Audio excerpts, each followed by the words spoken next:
పర్వాలేదా? మీకేట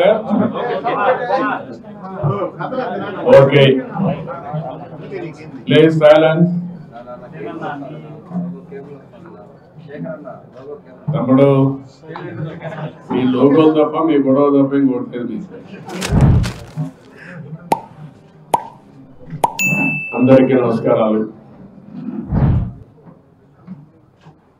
ఒక హిస్టారికల్ తీర్పు తర్వాత నేను చాలా ఎలక్షన్ చూశాను. ఎప్పుడు కూడా ఇంత పెద్ద మ్యాండేట్ ఇవ్వలేదు. ఇది ఒక హిస్టారికల్ విక్టరీ.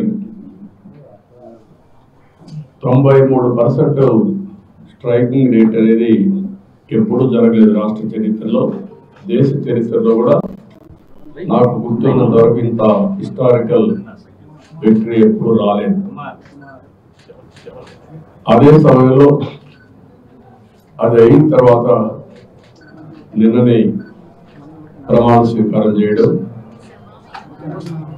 సాక్షాత్తు కేంద్ర ప్రభుత్వం ప్రధానమంత్రి అమిత్ షా గారు, అదే మరి వేరే రాష్ట్రాల ముఖ్యమంత్రులు, ఆల్ ఇండియా బీజేపీ పార్టీ అధ్యక్షుడు నడ్డా గారు, ఇలాంటి ప్రముఖులందరూ రావడం, ఆ తర్వాత నేను వెంకటేశ్వర స్వామి ఎప్పుడు కూడా నాకు కులదైవం. నేను ఏ సంకల్పం చేసినా ఒక్క నిమిషం వెంకటేశ్వర స్వామిని తలుచుకొని ఆ సంకల్పం ప్రకారం ముందుకు పోతాను. అదే మరి చిన్నప్పటి నుంచి మీరు చూస్తే ఇదే రోడ్లో మంగాపురం నుంచి చదువుకున్న రోజుల్లో కూడా దేవునికి ముక్కులు తెచ్చుకోవడానికి నడిచి వచ్చేవడం, అక్కడి నుంచి మళ్ళీ ఈ రోడ్లో తిరగటి వరకు నడిచి ఆ తర్వాత బస్సులు వెళ్ళేవాడు. అది నా జీవిత ప్రారంభం. వెంకటేశ్వర స్వామి ఆశీస్సులతో అంచెలంచెలుగా మీరు చూస్తే నేను ఎదగడం, రాష్ట్రానికి ముఖ్యమంత్రి కావడం, దేశ రాజకీయాల్లో కూడా పాత్ర పోషించే పరిస్థితి వచ్చింది. 2003 నేను వెంకటేశ్వర స్వామికి పట్టు వస్త్రాలు సమర్పించే సాంప్రదాయం బ్రహ్మోత్సవాల సందర్భంగా ఆ రోజు వచ్చేటప్పుడు క్లేమోర్ మైన్స్, ఆ క్లేమోర్ మైన్స్ చూస్తే ఎవరు కూడా బతకలేదు. అలాంటిది సాక్షాత్తు వెంకటేశ్వర స్వామి నన్ను బతికించాడు. దానికి కారణం అనేకం కావచ్చు. ఆయన సేవకు నేను వచ్చేటప్పుడు నేను చనిపోతే ఆయన కూడా అపవాదు రావచ్చు, లేకపోతే నా వల్ల ఇంకా ఈ రాష్ట్రానికి ఏదో చేయాల్సిన అవసరం ఉంది, ఈ జాతికి ఏదో సేవ చేయాల్సిన అవసరం ఉందని ఆయన గుర్తించి నాకు ప్రాణభిక్ష పెట్టుండొచ్చు. కానీ ఏదేమైనా మళ్ళీ ఈ విక్టరీ మీరు ఒకసారి చూసినప్పుడు వెంకటేశ్వర స్వామి స్ఫూర్తిగా ఆయన ఆశీస్సులతో నేను ఏం చేయాలని ఆలోచిస్తున్నాను. ఒకసారి ఇవన్నీ చరిత్రలు.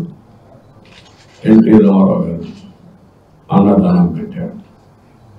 అన్నదానం ప్రవేశపెట్టిన తర్వాత దేవాంశి పుట్టినప్పటి నుంచి ఒకరోజు అన్నదాన కార్యక్రమానికి డొనేషన్ ఇస్తున్నాడు.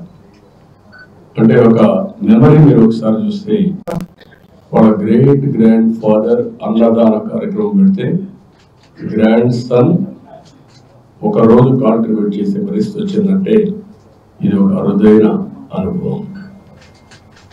అయితే నేను ఎప్పుడు వెంకటేశ్వర స్వామిని ఒకే కోరుకుంటాను.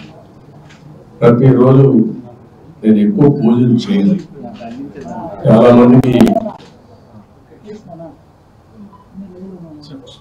మందికి నేను పూజలు చేస్తాను లేదు కూడా తెలియదు.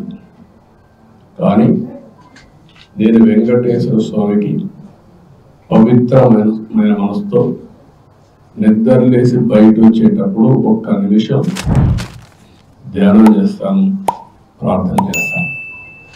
ఆ ప్రార్థనలో ఒకే విషయం కోరుకుంటాను, రాష్ట్రం సుభిక్షంగా ఉండాలి. ఇటీవల కాలంలో మీరు ఆలోచిస్తే నేను చేసే సింపుల్ ప్రేయర్, ప్రపంచంలోని భారతదేశం అగ్రస్థానంలో ఉండాలి, భారతీయుల్లో తెలుగు జాతి అత్యున్నతమైన స్థానంలో ఉండాలి, భారతీయులు ప్రపంచం మొత్తం నెంబర్ 1గా ఉంటే అందులో 30% తెలుగు వాళ్ళు ఉండాలి. అదే సమయంలో నేను వెంకటేశ్వర స్వామి కోరుకునేది, సంపద సృష్టించడం ఎంత ముఖ్యమో సృష్టించిన సంపద పేదవాడికి వెళ్ళాలి. సంపదగా కొంతమందికి పరిమితం కావడం కాకుండా పేదరికం లేని సమాజం, zero poverty nation, zero poverty state, zero poverty district, ఇవి జరిగినప్పుడు అందరూ కూడా మెరుగైన జీవన ప్రమాణాలతో ముందుకు పోయే పరిస్థితి వస్తుంది.